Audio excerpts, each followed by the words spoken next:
it did give me opportunity to remember the Hale-Bopp Comet, because I did feel like I was reading some cultish kind of stuff. The what comment? You don't remember Hale-Bopp? No. Heaven's Gate? What? Oh, go on. I mean, I remember Heaven's Gate. But so themselves in San Diego. That's right. There you go. You got right. it. You know this one. So phenobarbital in plastic bags. Like that's where we are. Where are we right now? Apologizing to who? Well, okay, yeah, fair enough. So I mean, I feel like we started last week with Palooza Gate and with between Ocean's Gate and Heaven's Gate. I guess I just meant it got me down this cultish rabbit hole of faith in stuff. Okay. In the case of Heaven's Gate, in the faith that there was an alien in the wake of the Hale-Bopp Comet, and when they off themselves, they'd be beamed up. Right. I had forgotten that the comet played a role. I remember it was a passing spaceship, but I had actually forgotten that the comet was load bearing there. Yeah. As Paul mentioned, this was also a seminal moment of my early childhood. This is like I feel like the bubble of childhood gets sort of penetrated by things like, in my case, like the Berlin Wall coming down and things like that. But this is one of them that also made it through. Hale-Bopp or Heaven's Gate, or both? Both. Or are they tied together? They are tied together. Yes. Hale-Bopp was the comet that precipitated Heaven's Gate, folks. Where are we? Why did I take us here? I'm sorry. Yeah. Well, did you? Is this like an object lesson of like, Brian? This is what you do to me all the time. I'm going to do it to you, so you really appreciate it. And like, yeah, mercy. This is like, I don't know where I am. I didn't choose to be here for sure. I mean, we're talking about cult suicide, cult ritual suicide. I got here because as I was reading a bunch of the doomerism, and I felt like I was educating myself on flat Earth philosophy, which got me down to other cults. So, I mean, it's on me, to be clear. Did you get to the Leonids of 1833 by any chance? In your no. This is the danger. Like, okay, if we want to go on a crazy crawl, like let's go. I've got 3 more destinations we need to be to before morning. No, so the Leonids, I believe it's the Leonids meteor shower that happens annually maybe. And something like every 33 years, it's particularly heavy. And the 1833 Leonids were like off the charts. And in particular, there were like a lot of sonic booms. Have you ever seen like a big meteor? I don't know if you've ever. Yeah. I mean, sure. Like a big fireball where you're like, holy God. Yeah. And you can imagine. So the Leonids of 1833, they were huge, and it led to a religious revival movement. And you can see why. People are like, you know what? This is the right year to be religious. God is clearly like, someone's pissed off about something up there. So I gotta, but yeah, I mean, there is something that is captivating about the heavens, the things we don't control. I mean, there are some big themes here with the doomers. I mean, the kind of the presage doom is very core to the human condition. It feels like this is very common. Like many religions have this idea. Certainly there's the idea of the rapture. I mean, it's just like, this is something that humans seem to be attracted to apocalyptic thinking. Like I don't quite get it, but it is very much in our humanity. And I feel like I've done it as well. I feel. Now is your turn to rattle off examples of me being of my apocalyptic thinking. I'm really trying to. The biggest apocalyptic thinking I think you espoused was totally spot on, which was the financial bubble bursting. Yeah. You just had it. You were just off by like 5 years, something like that. But it was a great prediction. It was. I was off by 5 years, and so I definitely did not call the top of that one. I did, and when we bought our house in 2008, I was convinced that I was like, after all of my realizing that this thing was a bubble, I'm going to manage to buy my house at the peak, which we didn't. And the thing that I felt like I saw a lot of, as a lot of people, I was not the only one who saw a lot of dangers in the bubble, in the housing bubble. And I just seemed like we just lived through the .com bubble. Like, didn't we all just live through this? And we're seeing it again.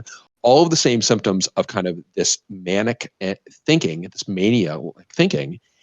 The thing that in the ensuing bust, which, not to take anything away from the bust, and it was deep and so on, but I feel that the thing that I didn't factor in, that is virtually never factored in by those who fall prey to apocalyptic thinking, especially when it comes to technology, is Humans are adaptable. Humans will change what they are doing when things change. And that is the bit that we always seem to forget. I mean, Adam, I know we've talked about the fact that when I was a kid, I thought I was going to get a PhD in economics. Weird kid. That's what, Right. when I entered college, that's where I thought I was. Well, And I mean, not to prop you up too much, but you had actually done as a high schooler, as I recall, like some interesting work in economics. Am I putting that too far? No, are you doing this as a gift to me? I'm like, yeah, it is. It's true. Yeah, just putting that right up on the tee. Just right on the tee. Take a swing, kiddo. Oh, the cross price supply elasticity of the copper and molybdenum markets. It really was glorious. I was trying to figure out why this mine kept closing in Colorado. It was a molybdenum mine. This was Climax, and discovered this really interesting pricing relationship between moly and copper, and that copper was by-produced, and as a result, the copper producers weren't responding to moly signals, and it was super interesting. I'm like, I want to be a mineral economist. This is amazing. I want to be a mineral economist. Again, weird kid. And I'd taken macroeconomics as well, but I had to retake a macro course when I got to university. And did you ever take economics, Adam? Again, your life is better if you haven't. In high school, I was required to. Do you remember ceteris paribus? Nope. Okay, so ceteris paribus is the kind of the bedrock principle of macroeconomics, and it is the idea that all of the things remain the same. And this is kind of an idea that is that seems a little strange. Like, we're going to reason about this large economic system by holding everything else the same and only varying the variables that we care about studying. It's like, well, we're not actually doing that though, right? But this is something you kind of like learn when you are learning economics. You're like, okay, I get it. Ceteris paribus. I understand why we do this, and I accept ceteris paribus. I accept this. And I had long since accepted this when I arrived at school, was taking a macro course, and prof introduces ceteris paribus. And as often happens in a class, someone was like, wait a minute, I don't understand how you can do that. And she kind of explains it. And he's like, no, that really doesn't make any sense to me. And I remember thinking, like, God, come on, dude, just like accept ceteris paribus so we can move on with the rest of the lecture. So she kind of explains it again. And he's like, no, wait a minute, this doesn't make sense. You can't actually hold these things constant. Like, you can't do this. And then she kind of comes back at him and explains why you need to do this to be able to reason about the system. And to his credit, he's like, no, wait, stop. Is this whole discipline built on this? Because this is just wrong. And I remember thinking, like, wait a minute, he's right. He is actually, and I remember my disposition thinking, like, I'm annoyed at this person, to like, no, wait a minute, this is the prophet among us. And I actually think I'm going to go study computer science. It was walked out of class, became a computer scientist that day. More or less. And actually, because I was taking computer science concurrently, and I was really excited about my computer science courses and wasn't having the same kind of existential crisis. And the reason that macroeconomics, and I mean, even still, like, there's so much we don't understand about a macroeconomy because it is so hard to reason about. And ceteris paribus doesn't exist. You can't hold everything constant. People adapt. People change their behavior all of the time. People are not rational actors always. And so it's like, you cannot, it's really hard to reason about an economy. And we don't like to accept the fact that people adapt and change. And I think that is, I mean, part of the many, many, many problems I've got with some of this AI doomerism, just to kind of get us to the topic, is this assumption that people don't change. So in terms of why we're here now, so, and I don't know, have you seen any, actually, in terms of why this is a current topic now, do you know why this is a current topic now? I am convinced. No, tell me. Andreessen's essay. This is why this was all over the place. Because Andreessen wrote this essay, like, not that long, a couple weeks ago, about how, like, and this is something that is so peculiar, is that you would think Web3, you and I agree, not well-founded, lots of reasons to question Web3. AI doomerism, not well-founded, lots of reasons to question AI doomerism. Surely these demographics overlap exactly. But they don't seem to. I know our hero, Liran Shapira, who like has been dunking on Web3 folks for 2 years or whatever, and we've been salivating over that, is all in on GPT doomerism. He's an AI doomerist. Yeah. And which is indeed how I came across this, because I follow Liran on Twitter. because been feeding me that Web3 the Web3 reality check that we like so much, and he is an AI doomist. Meanwhile, Mark Andreessen and A16Z, and I know some of us are eagerly awaiting the recent book from Greg Stixon, because some of us are not capable of not reading it. Well, you better keep waiting, because this book based on a fad of a year ago is coming out a year from now. So, stay tuned. I think I missed that. I had assumed it was just published. Oh my God. This is not coming out until next year? No. March 24. Like, it's not going to make any sense anyway. That's brave. That is, I really admire. in the British sense of the word. In the British sense, that is a very brave proposal. Yeah. He admires my courage. That's very bold. So amazingly, then the A16Z, which is this big Web3 crypto proponent, and broadly speaking, the proponents of A16Z, they are kind of AI rationalists, and Andreessen in particular wrote this essay. And of course, it is kind of falsely dichotomized it, which is part of the problem, is that because I don't know if you've read the Andreessen essay, it's not very good. I mean, it's like a lot of Andreessen stuff. Like, there's stuff in here that's good, but a lot of stuff I disagree with. And in particular, it the same kind of stroke, it dismisses AI doomerism, but then also dismisses any kind of AI ethics or AI safety. It's like, we actually don't need any of this. We actually just need to go full bore, everybody do what they want. There can be no consequences of this. It's like, well, that's not true either.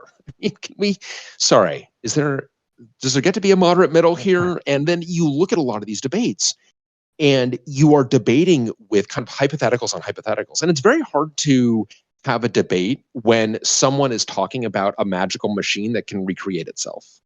It's like, okay, are we not talking about something that's real? We're talking about something that's going to happen as opposed to something that is real. It makes it really difficult to reason about. Well, and when the proposed consequences are the end of everything. The end of everything. I mean, the end of everything. I mean, okay, so you and I quoting here. You and I each took a vow that we would off the other if we said certain of these phrases. But let us be clear that we are quoting, that you are. So I think you should have a quote here from. What was his actual line? Oh, we're not just talking about human level extinction. We're talking about the destruction of all value in the Lightcone. A universe destroying bomb. It's like, where are we now? Where are we right now?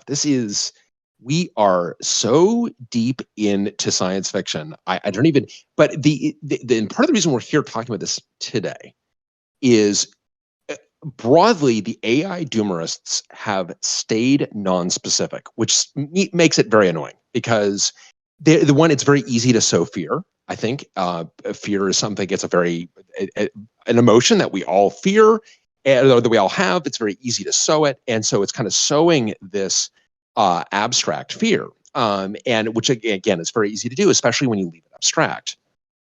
But they ventured in this particular thing that Liron quoted from was Emmett Shears, the CEO of Twitch, where it ventures into the specifics, and in particular, it ventures into the specifics about how the AI is going to achieve this Vingian singularity. I guess he doesn't refer to it as such, because maybe that would reveal that we are talking about science fiction, but that the AI in particular is going to master not just programming, but is also going to master chip design. It's going to master power distribution. Not sure what that means exactly. It's going to master all of the things that it needs to build a better computer for itself. Material science too. I just want to add that to the list, just because I don't know. That seems hard too.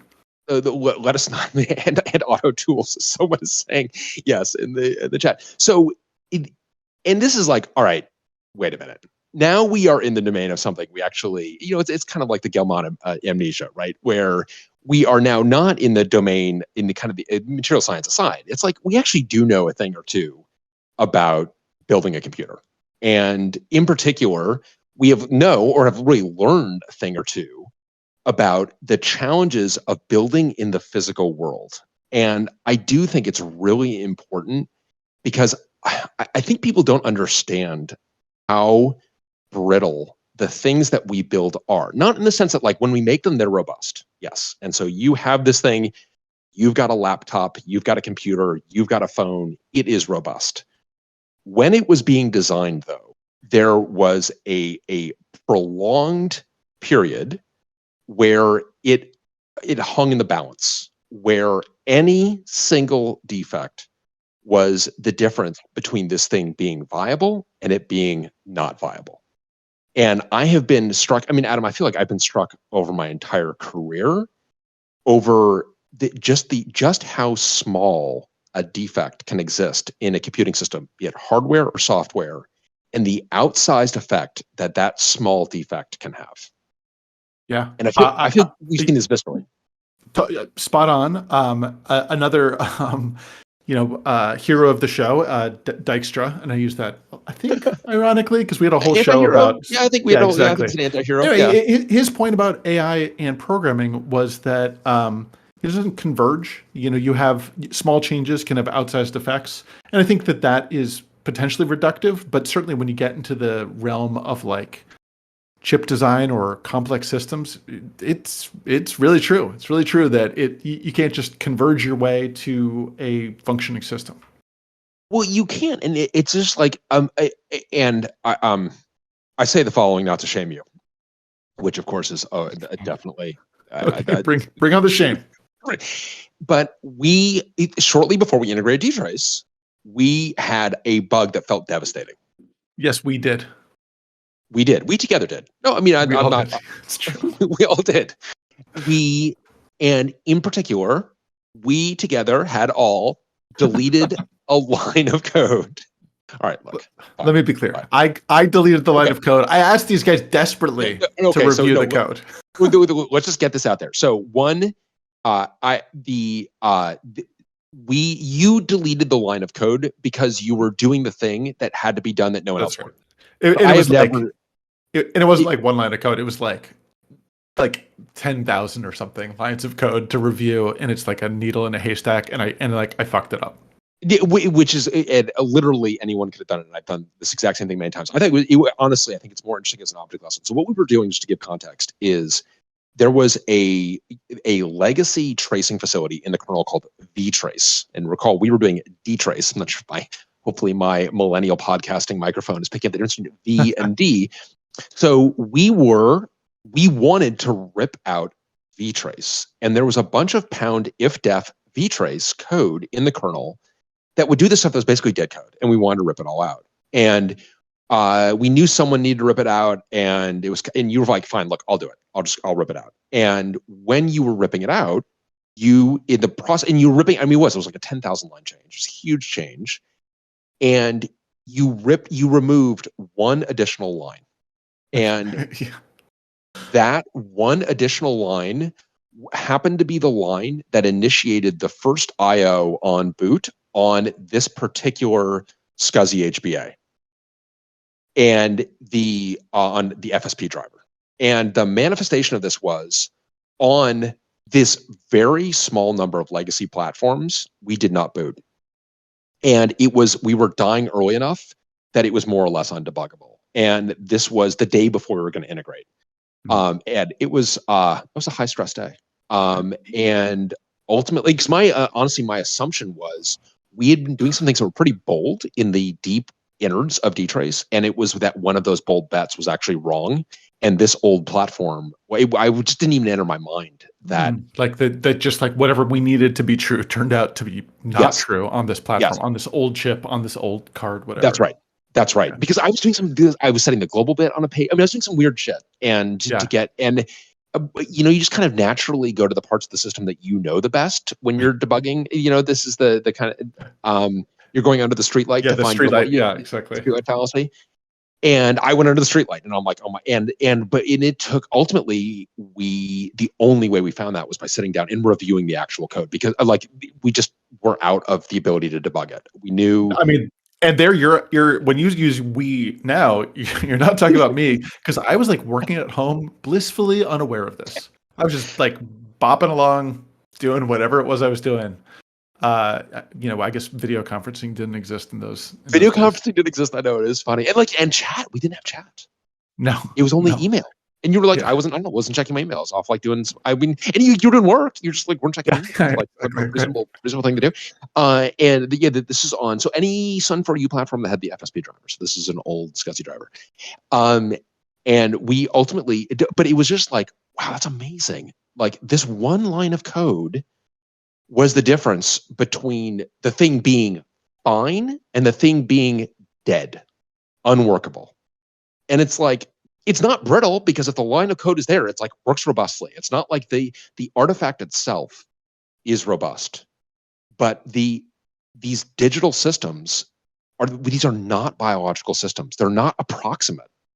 And I don't think people really, really, really get that about how much, because it just feels like, it feels like everything's kind of broken and everything's kind of squishy. It's like, no. Actually, in order for a system to boot, things have to be absolutely correct. And millions and billions of instructions have to be absolutely correct. It is not something you can approximate yourself to. And do you think some of that comes from some of that confusion or some of that conflation perhaps comes from the fact that with these LLMs and stuff, it is approximate and people don't necessarily understand it. And I think some of the certainly the excitement, but also some of the fear comes from experts in the field being astounded at how good this stuff has become very, very quickly. For sure. And I think it's actually a disservice that we keep quoting AI researchers. It's like, okay, because it's something like people are like, what is it? It's like 50% of AI researchers feel that there's a 10% chance that AI is going to destroy humanity. And people are just like, well, just like do the numbers on that. And that's like, that means there's, even if you're like very conservative, it means there's a 1% chance this will destroy humanity. It's like, it actually does not mean that there's a 1% chance this is going to destroy humanity. Sorry, that's actually not what that means. And can we get to specifics, please? Can we talk about the actual mechanism by which humanity is destroyed? Can we just get into, and can we also can we do it without talking about like the nuclear codes? Don't you think that's cheating for the AI to launch nuclear war? Yeah, I do. Right. Get more original AI. Get more original AI. No, you don't get to you don't get to just launch nuclear weapons. Like, sorry, that's just you piggybacking on someone else's doomsday device. It's like you need to be your own doomsday device, AI. You can hear me, chat. Don't look away, chatbot. I know you can hear me right now. You need to be your own doomsday device. And how are you going to do this? And the reality is you need humans, like bipedal things with brains and arms and hands, to do a bunch of things for you. And maybe it's like people are like, oh, well, it's gonna convince all these people. But come on, I don't really buy it.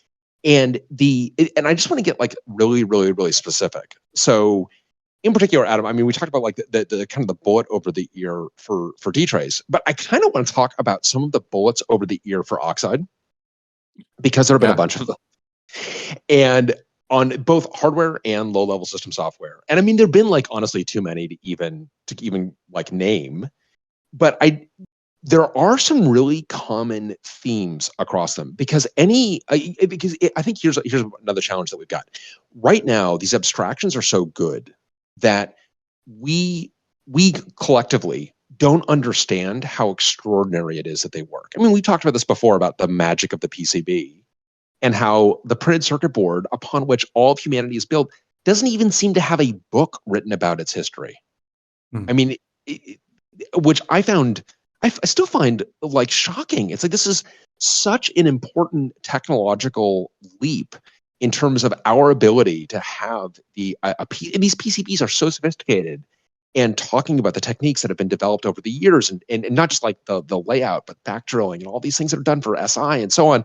It's like there's and the roughness. Remember when Tom was on describing the roughness that we're having to model in the simulation software? I mean, these systems are so extraordinarily complicated, and yet it's inaccessible. We don't talk about it. We don't teach what a PCB is, and people kind of learn it on the job, but only those that are really kind of in the trenches of it. And I think we have done ourselves a disservice by not actually talking about more of this stuff. And in particular, and I still would love to be proven wrong on this, people have not talked about what happens at bring up. We have at Oxide, but broadly, I don't think anyone else has really done it. Has it really gone on the record about here is what happened during Bring Up, warts and all? Because people don't, they want to, it's in everyone's best interest to kind of like be a magician. You know what I mean? That's right. To have that finished artifact, the laptop or the phone that works by magic and not showing all of the garbage steps that occurred before it. Totally. And they're like, wow, there is a coin behind my ear. That's amazing. And there's a coin behind your ear too. Like, wow, that's amazing. It's like, how did you do that? It's like, because there's a coin behind your ear. It's like, I guess there must be a coin behind my ear. That's amazing. It's like, well, why don't we just like get coins behind one of those ears? Let's do that. Like, that's like, let's just go, have a little farm of magicians, of a, like a poultry farm of magicians getting coins from behind ears. It's like, no, it's not. Sorry, it's not magic. It's sleight of hand. It's like, that's not, and you just don't know how it works. It's not, there's not actually magic. But I think that our computing devices are kind of actually magic. And this is the Arthur C. Clarke line, that any technology is sufficiently advanced technology is indistinguishable from magic or what have you. And I think that we now are treating it like magic, and culturally we treat it like magic. So if it's magic, like, I don't know, like, why can't I make up my magic? I mean, it's magic. We're in magic land. Like, can't everyone just make up? So the magic I want to make up is that the AI can create computers. And It's like, it's not magic. No. It's not magic. And you can't imagine. I mean, I think I speak for us both when I say, like, there's a lot of AI optimism in terms of what we will be able to do as engineers with tools based on AI and these large language models and so forth. Like, having tools that can help us debug some of these things, that'd be great. Having tools that can do static analysis in much more sophisticated and interesting ways, like, also terrific. But like that, the kinds of assisted and then automated analysis and debugging in software and hardware and all these things, like, we're so many times over the horizon before the machines are thinking, before they're creating themselves. Totally. And this is where, Adam, as you and I both said, but like, I always believe in getting the human in the loop before you take the human out of the loop. And there is so much opportunity with the human in the loop. I thought we had a great discussion about this. Whatever, it doesn't feel like it was that long ago, right? It was only a couple of weeks ago, maybe a month or two ago, on like, what does GPT-4 mean for software engineering? I thought that was a really good discussion. And I thought, like, we can have this optimistic, forward-looking discussion, and therefore we can just dismiss the AI doomers. But apparently I underestimated my own lack of resolve, apparently, because here we are. And I think, there's a question in the chat, but it's like, hey, I'm sure you guys have had systems that kind of like, it's surprised they worked by accident, or you were surprised that they were remarkably broken, but they worked anyway. And like, that is true, but it's also, but much more frequently, especially when you're building these things, much more frequently, you have a system that should work and isn't working, and you don't know why. And that's what we have had a lot of. Where we have had a system that feels like it, and this is where it's like, yeah, good luck, AI overlords. And I don't know, Adam, I was gonna go through a couple of these. I don't know what you think about it. I mean, some of these we've already talked about, but yeah, so I'll kind of make references. And if you go to our Tales from the Bring Up Lab, more Tales from the Bring Up Lab, we've gone through a bunch of these. But there have been some that have been like really, really painful. The first and foremost was this Renaissance, the power controller, which we love, 229.618, which we absolutely love, and the protocol that it speaks to, the AMD, the Milan, to actually provide this thing power. And we had downrev firmware. We had a bug in the firmware where this thing would not acknowledge that it had set the power to the desired level.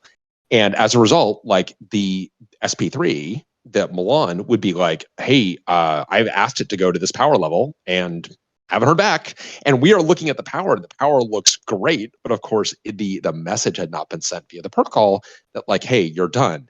And the reason that one really, really threw us is because we actually had a device, this SDLE device, that we had used to model this thing. And which is great, AMD makes this SDLE, which allows us to kind of understand the power protocol. Sure. And sorry, what is SDLE? I'm sorry. The SDLE, what does it actually stand for? This is did you actually see the SDLE? Oh, it's kind of amazing. So you take the CPU off and you put on this special device that measures. Oh yeah, and it's super cool. And this is what Eric calls like the load slammer, or is that yet a different? So the load slammer was the one that we made for Tofino. The load slammer was the equivalent that we made for Tofino. And the SDOE is great because it allows us to actually, and so it sends all of the kind of the power protocol. SVI2 is the power protocol. It's sending all of these requests for different voltage levels and so on, and measuring that it's correct and measuring your margin, and it's great. And we are all coming out, margin looks great. That tool did not depend on the protocol being correct. And the protocol had this, and boy, that was, talk about like, I mean, for want of a nail, the war was lost. I mean, this was really, really frustrating for everybody, for us, for AMD. I had everybody around, like, really trying to understand what the hell's going on here. And ultimately, Eric cracked the case. But it was, I got to some low moments, and I just, to kind of debug that required a lot of human characteristics. It required not just rigor, but also ingenuity and creativity and desperation, honestly. What role does desperation play? I mean, this goes to to Andreessen at an interview where he was like, the problem with AI is it didn't evolve, so it doesn't have a will to live. And to a sense, I don't really, I don't know that I really ascribe to that, but like that's sort of what you're talking about, right? It is. Oh, for sure. We're kind of tapping into that lizard brain evolutionary mechanism to say we must survive. Like we will get to the next generation. We will get to the next generation. We must make landfall so we can reproduce. No, absolutely. Because like when you hit that point, and I think it's really interesting to kind of get there, because you become much more amenable to new ideas. I mean, like no idea is kind of too crazy, because you're just like, yeah, we're desperate, actually. Yeah. And our back is against the wall. I've always been kind of mesmerized. I mean, I've talked about this in the past, but World War II is this bottomless pit of history, right? It's so much happened. And I think it was so intense and so stressful for that. I mean, I think there's a reason that whole generation came out like smoking like chimneys, right? I think that's a fair assessment that World War II was stressful. I think you can win that debate. Right. I feel like that's a winnable one. I think World War II was very stressful. And in summary, World War II, a stressful event.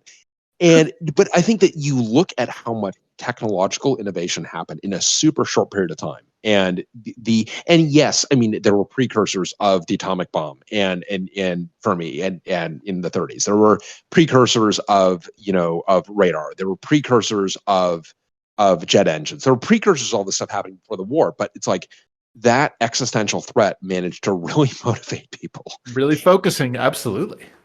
Really focusing, and you get this like incredible technical dividend. And I feel like the same thing. It's like when your back is against the wall, it's like, and you think like, we have got to find a way. And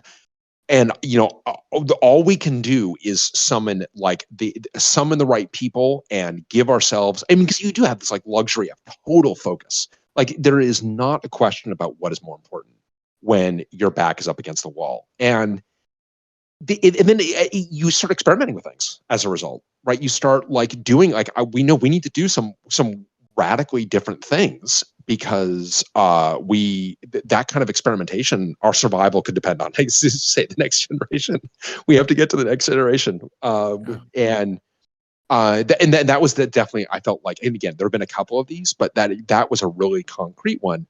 And there you got like the device is not doing what the device says it does. And so there were people who were like, oh, but wait a minute, like you could just give the AGI a credit card and it could create a PCB online. It's like, it doesn't really work that way. I mean, even if you can do all of that, which by the way, you can't, maybe you can do it for a 2-layer or 4-layer board, but like you actually have like a big board, like that's not what's going to actually happen. And you are going to and when you have, I mean, so this is a voltage regulator. The 229618 is a voltage regulator. It is an extremely complicated, full-featured part. And, it's not very easy to reason about, frankly. And like, this is a domain in which it was not doing what it's documented to do. So like, what now, chatbot? It's like, what are you, you do need to be doing things that actually don't make sense. Or, I mean, Adam, how many times have you debugged something where it's like, all right, I'm going to do this, even though like I know it's not over here, but I just don't know what else to do. I mean, like today, like literal minutes before the show started, a colleague, Ben Nacker, and I were, banging our heads against something. And it was sort of like, let's try this. I don't know that it makes sense, but at least it's something. And then we never need to think about that thing again. So yeah, you turn to desperate places. This is actually the origin of Brendan's Screaming at Drives started with one of these. Yeah. Where we were debugging where Schrock was debugging the one outlier on the JBOD, where we had a JBOD and we had one outlier in terms of IO latency. We did not understand it. Right. We had one disk that was throwing up these enormous latencies. And this was like in a pack of like 48 identical disks. That's right. And I don't know if this moment like made as much of a mark on you as it did on me, Adam, but then, and I apologize if we've talked about it on Oxide Friends, because we very well might have, but when Schrock was like, I think we should go look at it before we go to lunch. Do you remember this? And I'm like, yeah, totally. What? You're like, why would we do that? Why would we do that? That is the dumbest idea. Why would we do it before lunch when we could look at it after lunch? Right. But it's like, we're not going to, like, there's not a raccoon in the data center, I don't think. But I remember saying, but this is where it's like, this is the great advantage of desperation. It's like, yeah, let's go look at it. Let's do it. You know what? Why? Sure. And then we go pull the drive out and all the screws have worked themselves out of the drive. And you realize that like, oh my God, this thing was vibing to death. And that's what sent Brendan on the path of reproducing that and ultimately shouting at disks. And you're like, wow, wait a minute. And you understand this kind of like new property about your system that you kind of didn't realize that you had. And you did it because you hit that moment of desperation and then also curiosity, right? It's like, I mean, that was another thing. It's like that very, again, human characteristic, like, wait a minute, why is this one over here? Like these should all be, like, why is there one that has an outlier? And, again, it's like, chatbot, what do you investigate? What do you not investigate? Because so many of those wisps of smoke turn out to be really, really, really germane. You think, oh my God, thank God we actually opened that door, because that actually ended up being really, really important. Yeah. We were talking about this, not to tease a future show too much, but we've had a bunch of problems with async rust and cancellation. Yes. And is there and it took a lot of sophisticated thinking to figure out, the source. We saw a lot of kind of ghosts in the machine types of failures now, potentially attributable to these future cancellations. And is there this kind of static linter that could look at the amalgam of rust and identify this shortcoming and propose workarounds for it? It's like, sure, I'd love to see this kind of static analysis tool. It does not feel imminent. It does and not. Until you can solve these kinds of problems, you can't build complicated systems that are robust. Well, this is actually, Adam, you're on another very important point, that these lower layers of the stack, like the async runtime, and then the things that build upon it, when there's a flaw in Dropshot, there's now a flaw in every piece of software that uses Dropshot. It's like these cracks in the foundation. I mean, we use it metaphorically, but I mean, there's a reason we use it as a metaphor. The crack in the foundation has consequences way, way, way, way up. And I think people don't always appreciate how important the robustness of that foundation is, because they've had it for so long. I mean, Adam, you remember when you grew up before memory protection, right? I mean, you had like OS 9 or whatever. Totally. Yeah, absolutely. Right. Yeah. Where you'd have like, some application would murder some other application, if you were lucky. And the machine would reset. Yeah, totally.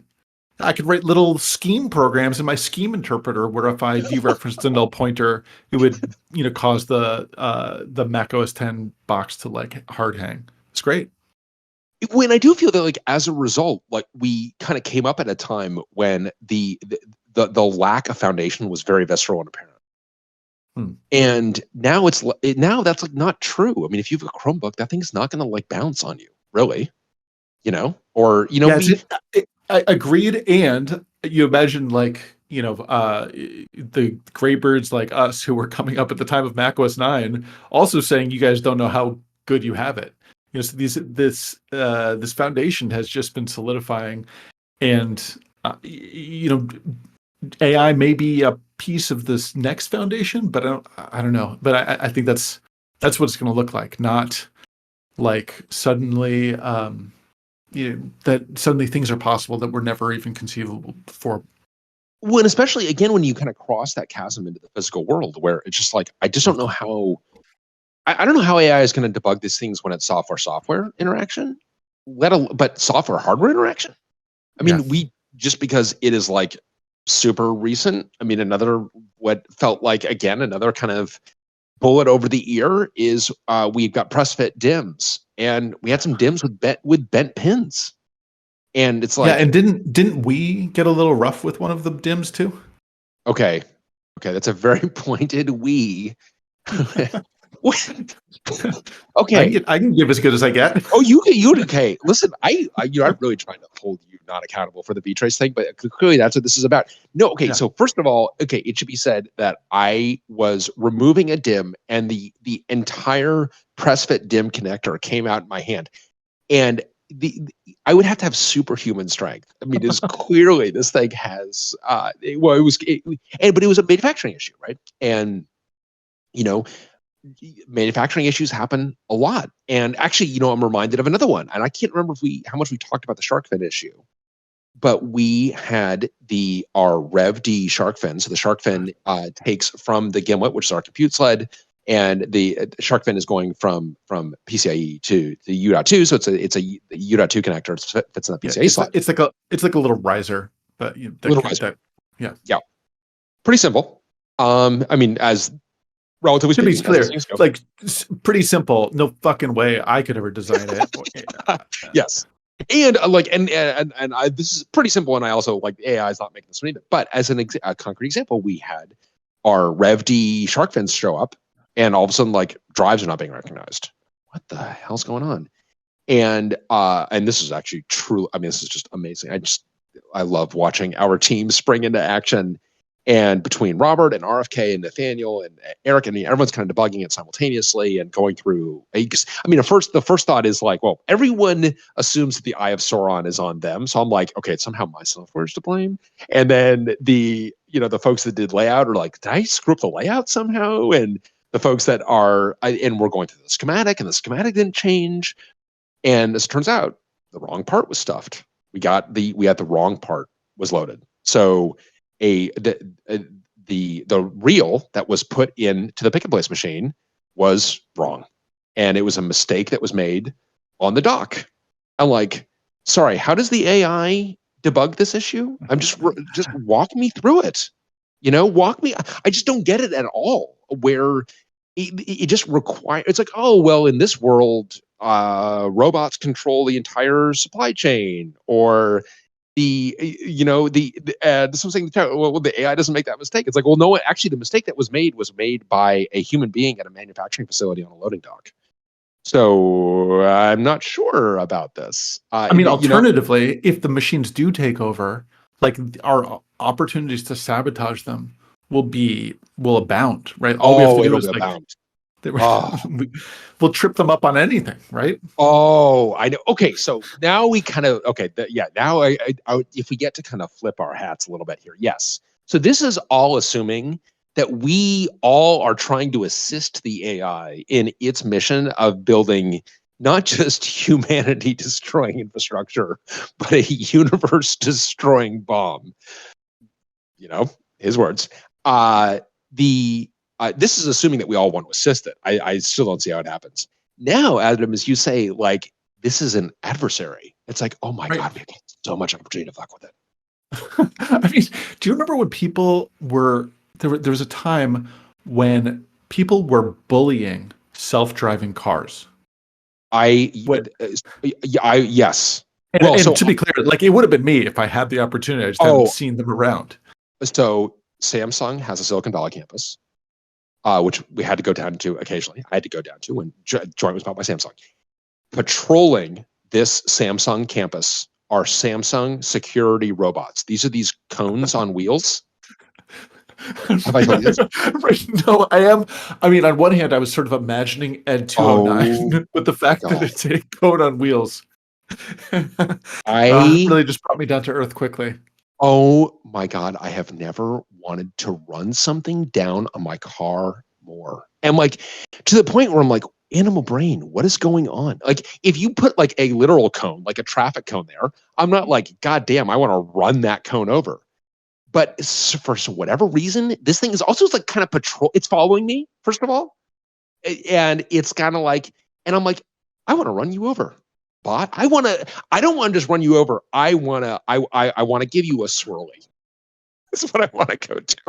I want to bully like, you in the most middle school sense. It's just like, I mean, Andreessen's animal brain survival, yes, but like the sophomoric deep down desire to give robots swirlies, like, is even more intrinsic. It turns out it is baked very deep into our humanity, and I mean, God, it was to the point where it was almost uncanny. I'm really having to resist because clearly the thing is like loaded with cameras. It's not like I'm going to get away with it, but I still like, God, I want to run this thing over. I want to run this thing over. So, I mean, so yeah, you think about this, like if we are actually adversarial with these things, and it's dependent on all of this firmware and all of these parts, and it only knows how to read the data sheet, and it's like, oh my God, this is fishing in a stocked pond. I mean, sign me up for the Red Dawn Wolverines equivalent in the human resistance movement. I mean, I can't wait. There's so much, you know. Can you make a Red Dawn reference? Is that a safe reference to make? I'm not sure. I think I'm not sure how well Red Dawn is held up. That I don't know. It might be like when I showed Peter Pan to my child and instantly regretted it. Peter Pan. Oh, yeah. Oh, really? Yeah. Like the animated Peter Pan? Yeah. It's real really bad. Yeah. Oh, real bad. Yeah. Like, okay, good to know. Yeah, just erase all the fond memories you have. Yeah, just erase the fond memories. Yeah, and just apologize for them. Well. But like in terms of this AI doomerism, and maybe this is the big thesis here. I mean, the folks making these claims either, probably both, don't understand the underlying technologies, but lower down in the stack, and view them as implementation details or as solved problems, right? There are no problems left in chip design. There are no problems left in PCBs or in networking or in systems. It's like, actually, there are tons of problems. Every day there are problems. Yes.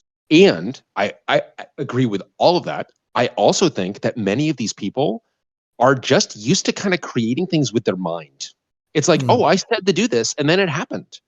And it's like, yeah, there was actually a huge amount of pain. And because you are a poor manager or leader, no one bothered to actually escalate these issues that were happening. And you actually had no visibility into how this thing worked. All you know is that it worked in the end. And it's like, yeah, you actually don't know how extraordinarily close it was to not working. Yeah. And you're not really interested in the details. Well, and then also from a field that spent 30 years in the wilderness to then suddenly be like everything working in ways that surprise everyone. So a little bit hungover on that.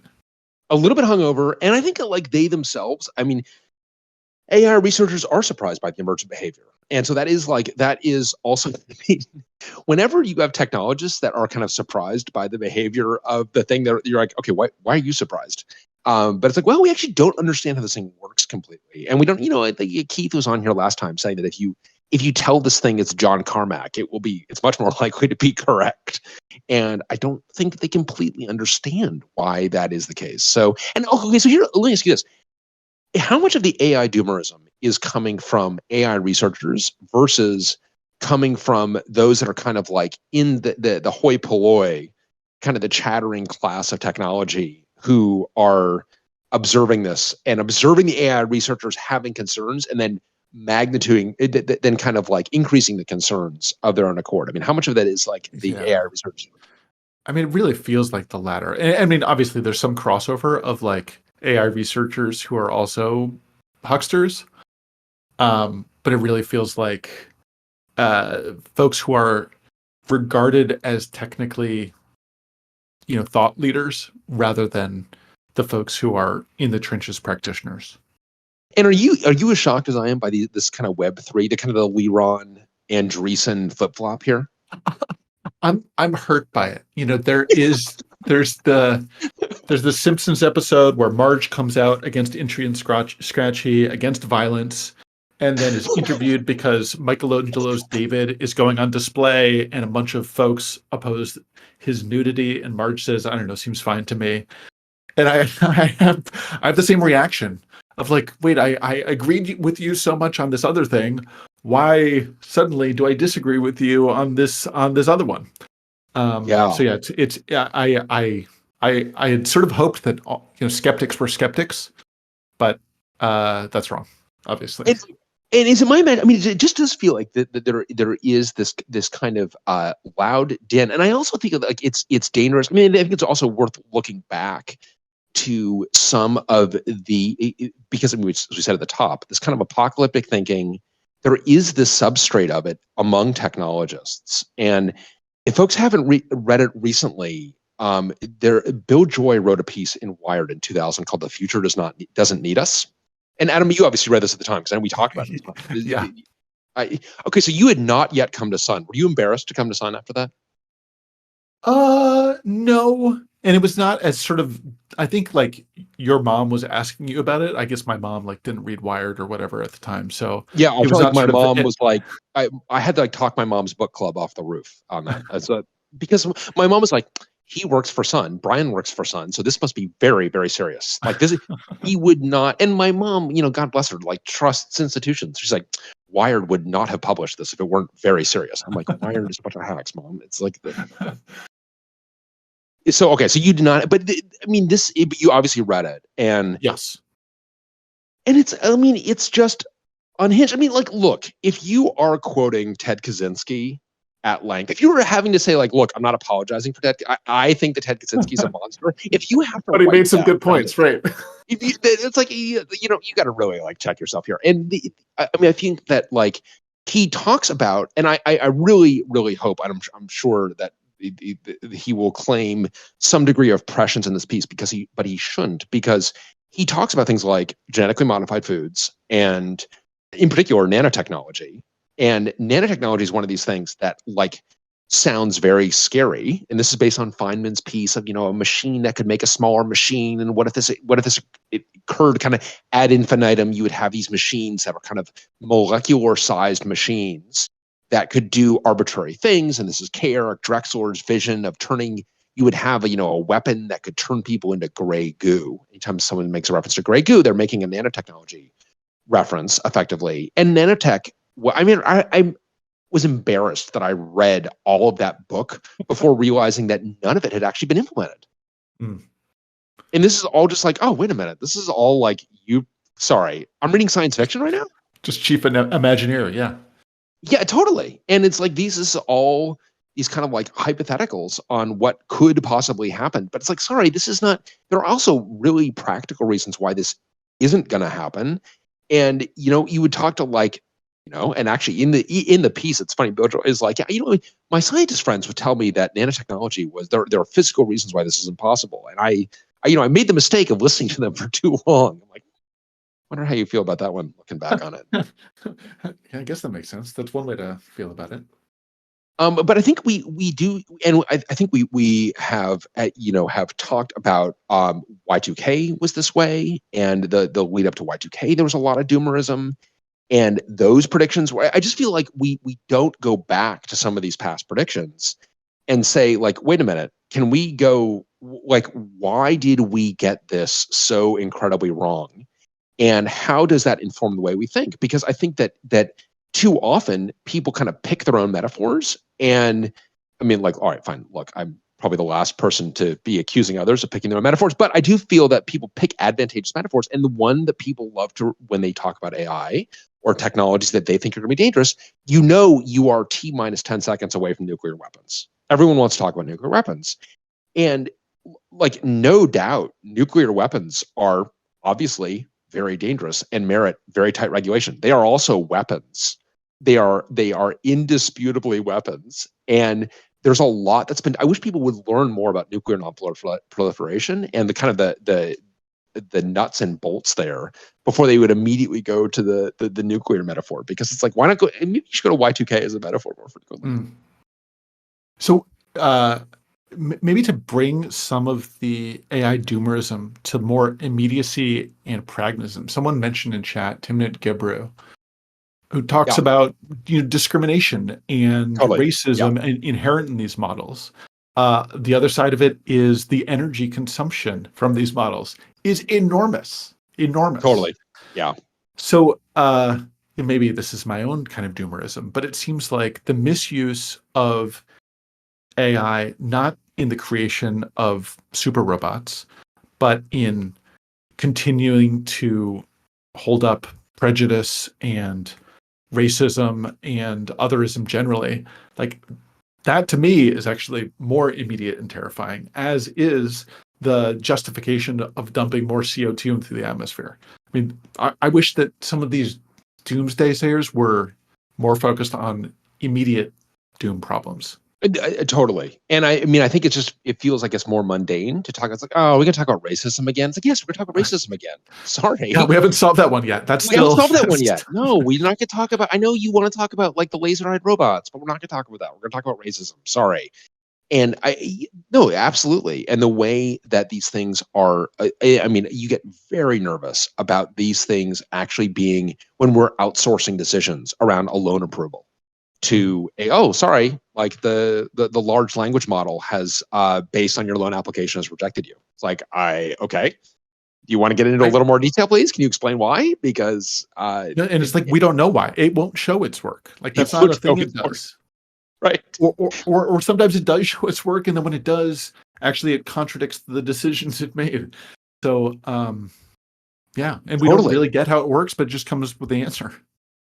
Totally. And it's like, and I do think it's a big mistake. And this is like this false dichotomy that's just driving me up the wall. That it's like, well, you either need to be an AI doomer, or you need to dismiss any kind of ethical or safety concerns around AI. And it's like, why can't we think of AI? And I actually do think we are best served by thinking it like not that unlike the internet. Like, internet, really big deal. If someone 15 years ago or more maybe was saying, hey, I think the internet is something that we need to pay attention to the safety of. I mean, I think at the time you'd be like, okay, are we really? How can the internet be dangerous? It's like, well, we've seen how the internet can be dangerous.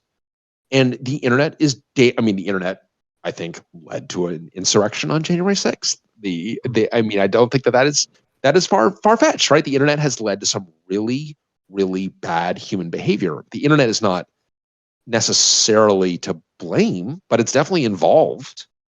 I also think that, like, when you look at like, well, how do you regulate that? I'm not sure what the answer is there. I mean, because it's not. I'm not sure that regulation is going to be the one and only answer. I do feel that on a lot of these things, we need to make sure that we are enforcing existing laws, which actually is important. Yeah, and hard to imagine anticipating the multifarious problems of the internet 20 years ago, 25 years ago, 30 years ago. But rather, to your point at the onset, like, humans change. Like, we are not held static. We adapt to new conditions, and trying to say that we need to like anticipate everything and set in place the prescribed laws and regulations, for these events that are 3 times speculative over the horizon, it's tricky. It's tricky. I also do feel that and let us not also underestimate human resilience. And that's the other thing. I also feel that, like, these people kind of need to spend some more time outside. You know what I mean? And I don't mean that in like a touch grass sense, although maybe that too. But I mean, like, go backpacking. Like, because I think one of the things I love about backpacking is not just because you feel both the human advantages and all the technology that you rely upon to propel yourself through the wilderness. but you also feel about how kind of brittle it is and how much anyone who hikes the Pacific Crest Trail is relying on being able to pick up food every, N miles and having food stores and food caches and sending food ahead. Nobody is starting at the Mexico border with the food that they need to get to Washington, to Canada. And it's like we are dependent on the things around us. And so we are both, at once, we are both vulnerable and extraordinarily resilient. Things are both brittle and robust. And it's like, I know it's all like a lot to wrap the brains around. It's like, welcome to the human condition. Sorry. Yeah, and strength in numbers, right? Like that, I think built into what you're just saying. It's like it's not just the individual, it's the community, and holding each other up and supporting each other.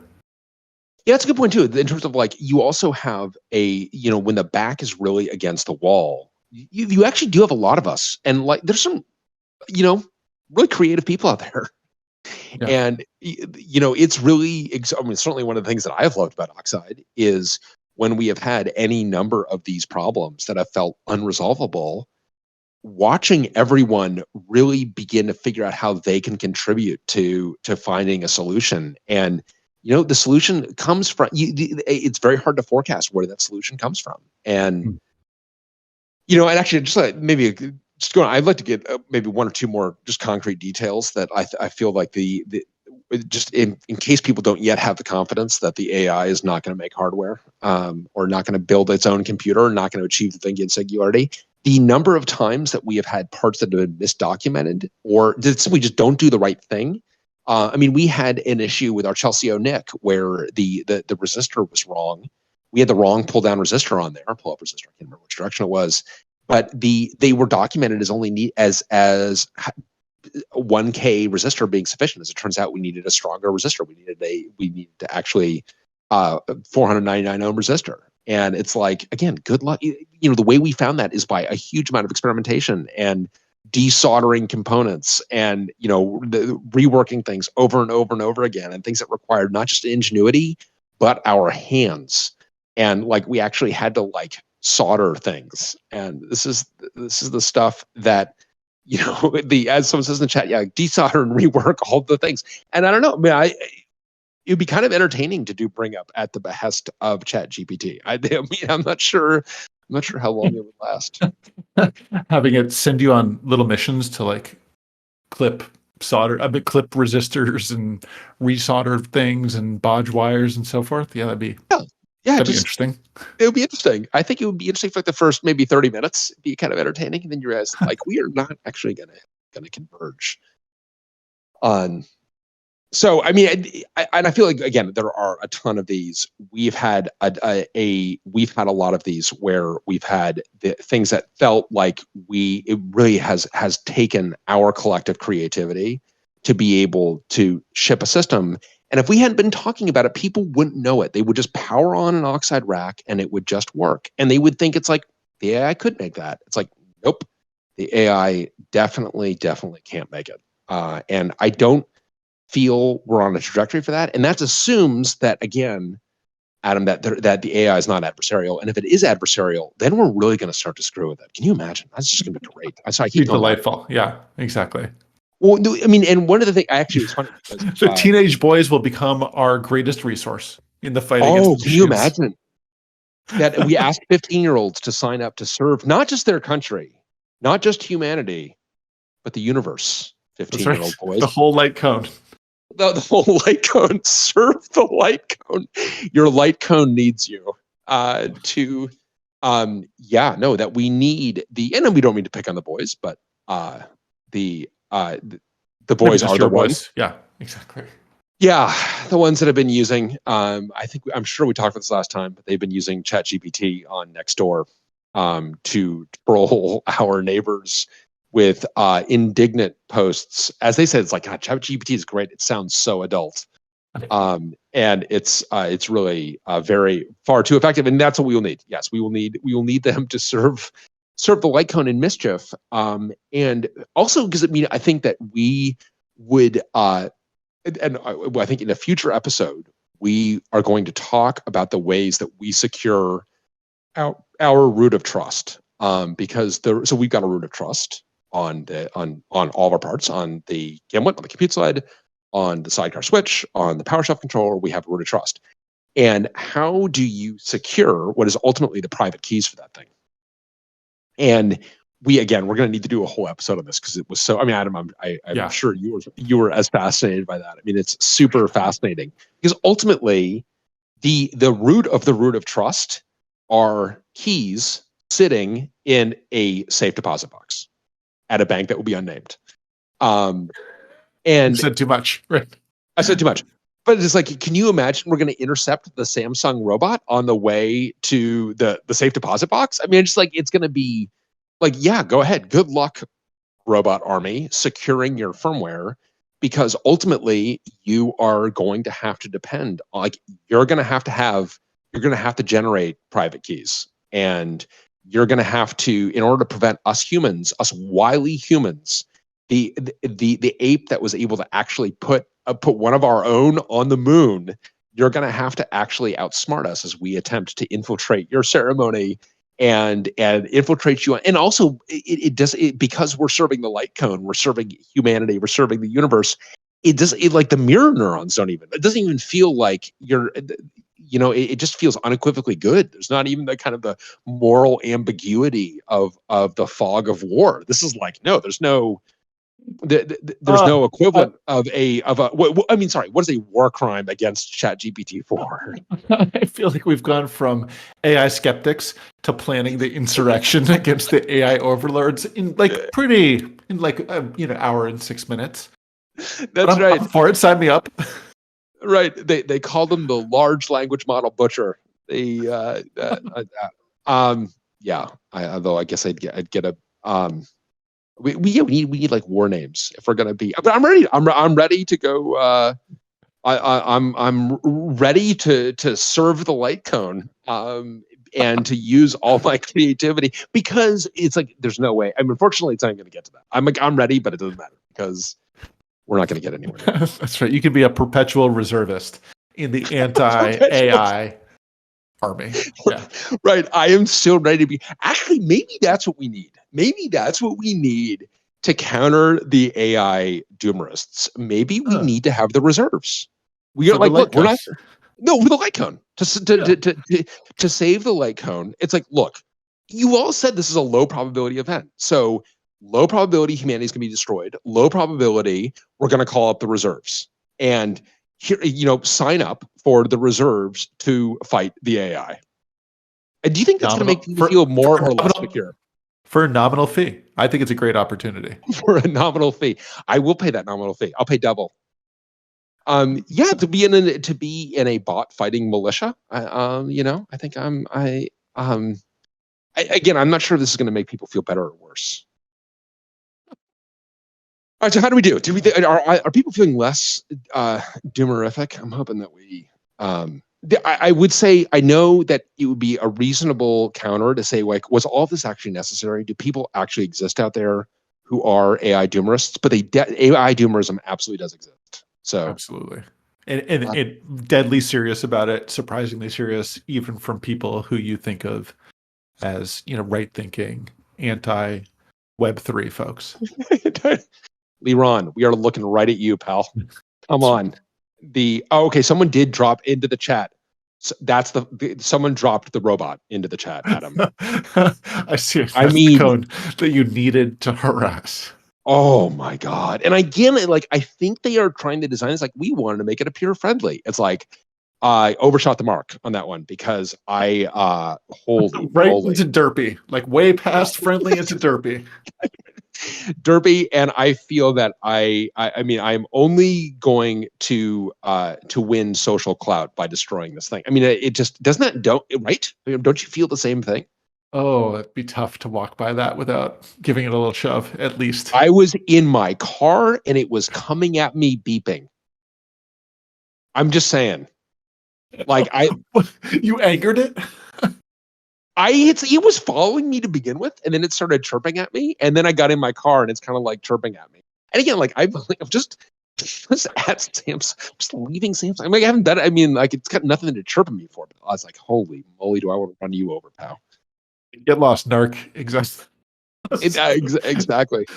Someone just posted a picture of it in a fountain. It's A bit of delightful. fountain. Yeah. Well, I think it like these things. That's why. I mean, the mirror neuron's not going to fire. It's going to feel truly victimless to go do these things, and that's why it's like they're not going to function very well as security because it doesn't forget not feeling criminal. It doesn't feel wrong. It doesn't feel like the destruction of property for whatever reason, even though it probably should. So, all right. Well, I'm looking forward to signing up to be in the reserves in our anti-bot militia. But I do think that the future of the Lightcone, I feel that is safe.